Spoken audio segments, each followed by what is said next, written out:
Hi everyone, it's really great to be here, see so much youth at Equity on the Mall. Last year I was here and it was storming, so it's really great to have some sun this year. I'm a dreamer. My name is America Hernandez. I'm from Fresno. At this time I work as a social services coordinator for unaccompanied immigrant children. My parents brought me to this country when I was 3 months old, so I've grown up in the primarily Central Valley most of my life. I had a pretty normal childhood until one day one of my teachers, Mr. Gonzalez, asked me for my social security number. I had no idea what that was.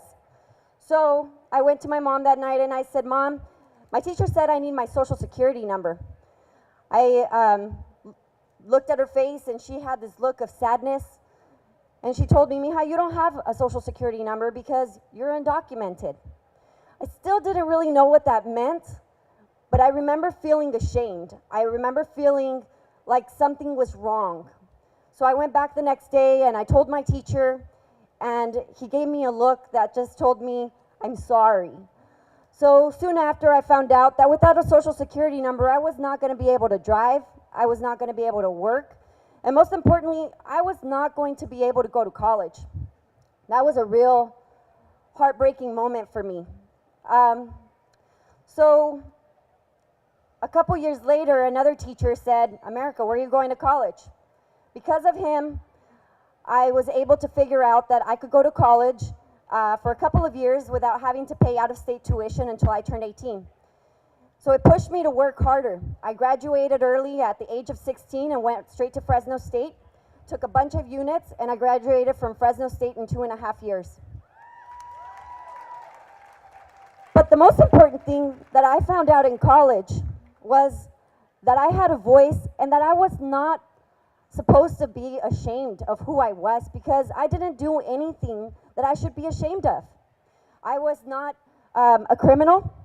I was not doing anything that I shouldn't be doing. I was going to school, I was getting an education, my parents were contributing to the economy, and I was not going to be ashamed anymore. So I started sharing my story. I found my voice, and I started organizing. I started trying to get things done, speaking to representatives. So today I'm 34 years old, I'm a professional, I'm a homeowner, I am a DACA recipient, and I am not an MS-13 gang member. And I work with unaccompanied immigrant children who are also not MS-13 gang members.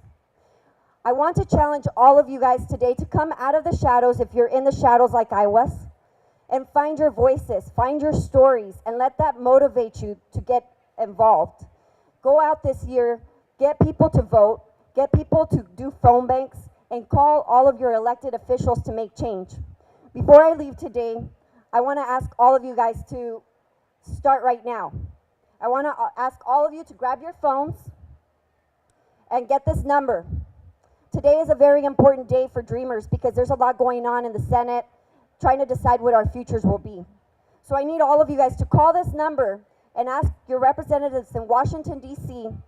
to support the DREAM Act, a clean DREAM Act that doesn't jeopardize other immigrant vulnerable populations, and to do it now, that we cannot wait. Is everybody ready for this phone number? 202-225-3121. La lucha sigue.